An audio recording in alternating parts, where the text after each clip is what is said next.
Woke up in the morning and I noticed that my phone, Nexus 4, won't turn on.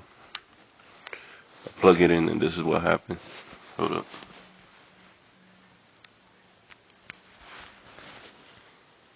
A red light comes up. I press the power button.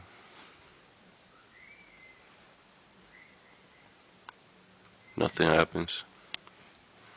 Press volume down, plus power.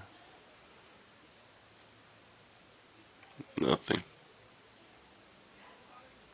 All three of them.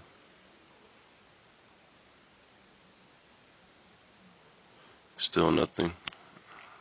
I feel if I can remove the battery, if I take off the two screws and remove the battery, it might work. But luckily I'm getting a new one from T-Mobile, but it's gonna take 7 days. I don't know. If you guys know how to fix it, leave me a comment.